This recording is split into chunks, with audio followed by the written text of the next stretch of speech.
Friends, welcome to my channel. तो आज के वीडियो में लोग पढ़ने वाले हैं क्लास 8th एनसीईआरटी का चैप्टर नंबर 2। आप लोग को पता होगा कि किसी भी एग्जाम की तैयारी कर रहे हैं तो वहाँ पे आप लोग का साइंस का क्वेश्चन जो भी बनता है एनसीईआरटी से ही पूछे जाते हैं।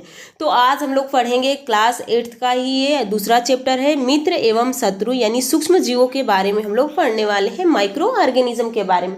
ये आप लोग के सीटेट पेपर सेकेंड के लिए काफ़ी इंपॉर्टेंट है, स्टेट के लिए है, या किसी भी एग्ज़ाम की तैयारी करते हैं तो वहाँ यहाँ से मतलब उस एग्ज़ाम में क्वेश्चन जरूर पूछे जाते हैं। इनसे हम लोग आगे पढ़ेंगे कि कौन कौन सा रोग होता है, विषाणु से कौन रोग होता है, जीवाणु से कौन रोग होता है, फफूंद यानी कवक से कौन सा रोग होता है, प्रोटोजोआ से कौन सा रोग होता है। तो चलिए, अगर पढ़ने बैठे हैं तो पेपर पेन साथ लेके बैठिए, सारा नोट करते हुए चलिए। जो आपको नहीं समझ में आए तो उसको कमेंट कर दीजिएगा। तो चलिए देखिए, यहाँ पे देखिए, सबसे पहले तो ये कहा गया है कि सूक्ष्म जीव यानी सूक्ष्म जीव होते क्या हैं। यहाँ पे आप देख सकते हैं कि माइक्रो ऑर्गेनिज्म क्या होते हैं।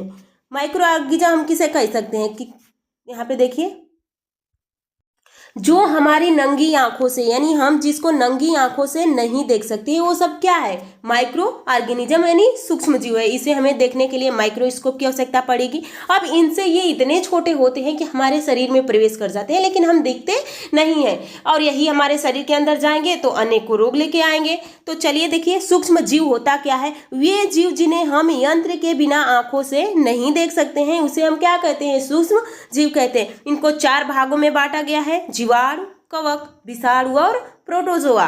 तो यहाँ पे आप देख सकते हैं कि सूक्ष्म जीव को कितने भागों में बांटा गया है, 4। पहला है जीवाणु। कुछ जीवाणु जो होते हैं हमारे शरीर को लाभ पहुंचाते हैं, कुछ जीवाणु होते हैं जो हानि पहुंचाते हैं। जैसे लैक्टोबैसिलस क्या है, एक जीवाणु है जो दही बनाने का कार्य करता है। एक ई कोलाई की बैक्टीरिया होती है जो हम लोग की बड़ी आंत में होती है। वो क्या करती है, हम लोग को वो लाभ पहुंचाती है, क्योंकि हम लोग के शरीर में है तो सहजीवी का कार्य करती है। लेकिन कुछ बैक्टीरिया हैं, जीवाणु हैं जो हमें सीधा इफेक्ट डालते हैं, हमारे शरीर को नुकसान पहुंचाते हैं।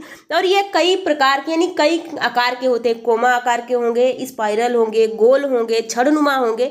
तो यहाँ पे देखिए कहा गया है कि इसका उदाहरण होगा स्पाइरल जीवाणु, छड़नुमा जीवाणु, टाइफाइड एवं क्षय रोग जीवाणु द्वारा ही होता है। तो आप लोग देखे होंगे टाइफाइड है, क्षय रोग है, इसका आगे चल के हम लोग ट्रिक भी पढ़ेंगे कि किसे ये होता है। हैजा हो गया आप लोग का, ये सब किसे होता है, जीवाणु के द्वारा होता है। अगला देखिए, यहाँ पे अगला है कवक। कवक क्या है, कवक आप लोगों ने भी देखा होगा। अगर आप ब्रेड को रख देते हैं या रोटी को रख देते हैं हल्का सा भिगो के, तो जब उसको सुबह में अगर शाम को रखे हैं तो अगले दिन देखेंगे तो उसमें छोटी छोटी यानी भुवर उस पर दिखाई देगा, जो कि रुई के जैसे दिखता है। वो क्या है, या काला भी होता है। तो एक कवक भी कई तरह का पकड़ लेता है, एक काला होता है, एक भूरा होता है, तो वो कवक ही होता है। अगर यहीं पे शैवाल, तो शैवाल भी आप लोगों ने देखा, अगर बारिश होती है या जहाँ पे ज्यादा पानी गिर रहा होता है वहाँ पे ये जिसको हम लोग बोलते हैं एक काई है, तो उसको हम शैवाल बोलते हैं। शैवाल भी रेड होता है, ब्लू होता है, ग्रीन होता है। तो यहाँ पे देखिए कहा गया है कवक का उदाहरण है राइजोपस, पेंसिलियम, एस्परजिलस। पेंसिलियम ही यहाँ से जो दवा बनी थी, पेंसिलियम से ही पेंसिलियम नाम की एक दवा भी बनी है और इसी कवक से निकाल के बनाया गया है, एंटीबायोटिक है। यहाँ पे देखिए प्रोटोजोआ क्या होता है, प्रोटोजोआ जैसे अमीबा, पैरामीशियम। क्या अमीबा का कोई संरचना होता है, अमीबा का कोई संरचना नहीं होता है। अगर अमीबा का एक यहाँ पे केंद्रक है, और ये भी ध्यान दीजिएगा, अगर क्वेश्चन पूछा जाता है कि क्या हम अमीबा को काट दे रहे हैं, अगर यहाँ से हम इसको काट दिए और इसमें केंद्रक का हिस्सा नहीं जाने दे रहे हैं तो क्या एक दूसरा अमीबा बनेगा, तो कहेंगे कि नहीं बनेगा, क्योंकि एक दूसरा अमीबा बनने के लिए उसको केंद्रक की आवश्यकता पड़ेगी, तभी वो दूसरा अमीबा बन सकता है। पैरामीशियम में अगर पूछा जाए कि चप्पल के आकार की संरचना किसकी होती है, तो चप्पल की आकार की संरचना अमीबा की होती है। इसी में आ जाता है यूग्लिना। यूग्लिना एक सहजीवी है जो यानी एक पादप और जंतु की बीच की कड़ी है, जो दिन में तो स्वयं अपना भोजन बनाता है लेकिन रात में वो दूसरे जीवाणुओं को खाने का कार्य करता है।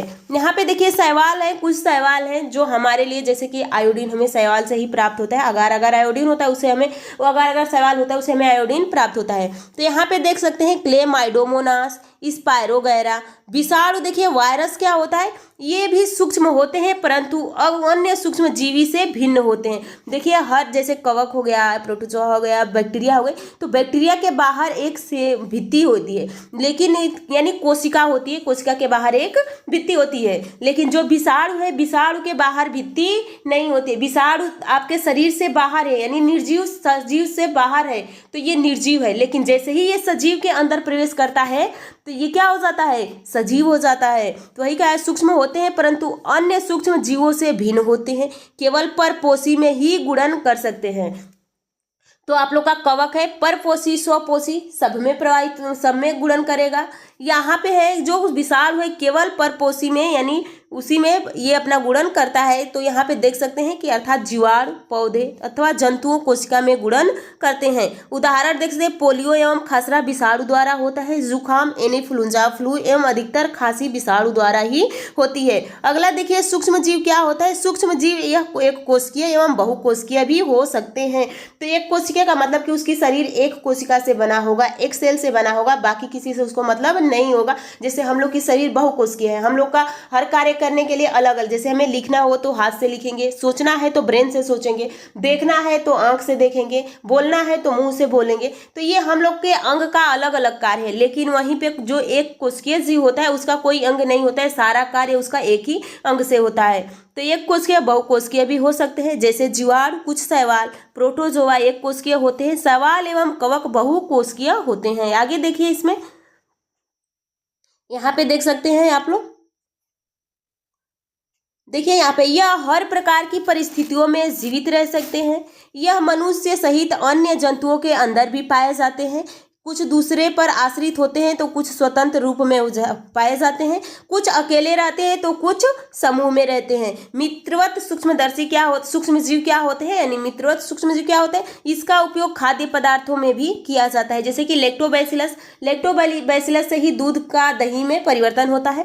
तो लैक्टोबैसिलस नामक जीवाणु दूध से दही में परिवर्तित कर देता है। जीवाणु एवं ईस्ट चावल के आटे के किण्वन में सहायता होते हैं, जिसे इडली एवं डोसा बनता है। तो जो ईस्ट होता है ये कवक से प्राप्त होता है। और यही यदि आप, जैसे आप लोग जलेबी तो खाए होंगे, देखे होंगे कि जलेबी को शाम को सान के गूंथ के रख दिया जाता है और सुबह में वो पूरा फूल जाता है, मैदे की, उसका जो मैदा होता है, क्यों, क्योंकि उसमें ईस्ट मिलाया गया होता है। तो ये फूल जाए, जैसे इडली डोसा भी बनता है तो उसमें भी ये इसको डाला जाता है जिससे कि वो पूरा अच्छी तरह फूल जाए।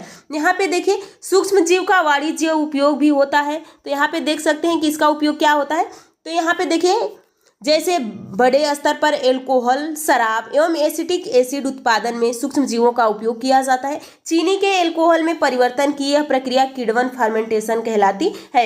सूक्ष्म जीव से औषधि में उपयोग होता है, यानी दवा भी बनती है यहाँ से। तो स्ट्रेप्टोमाइसिन, टेट्रासाइक्लिन और एरिथ्रोमाइसिन सामान्य रूप से उपयोग किए जाने वाले प्रतिजैविक है। तो ये आप नोट कीजिए कि प्रतिजैविक का नाम पूछ लिया जा सकता है। तो यहाँ पे देख सकते स्ट्रेप्टोमाइसिन है, टेट्रासाइक्लिन है, एरिथ्रोमाइसिन है, यहाँ पे पेनिसिलिन है, जिन्हें कवक एवं जीवाणु से उत्पादित किया जाता है। अगला देखिए यहाँ पे वैक्सीन यानी टीका भी होता है।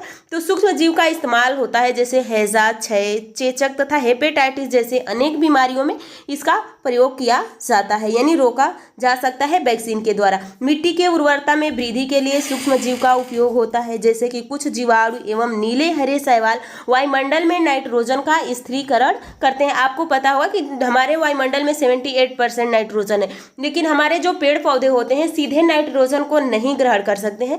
तो इसको नाइट्रेट में बदलने के लिए कुछ जीवाणु होते हैं, नीले हरे शैवाल होते हैं, जो दलहनी फसलों के जड़ों में पाए जाते हैं और उस नाइट्रोजन को नाइट्रेट में बदलने का कार्य करते हैं। सूक्ष्म जीव का उपयोग पर्यावरण के शुद्धिकरण में होता है।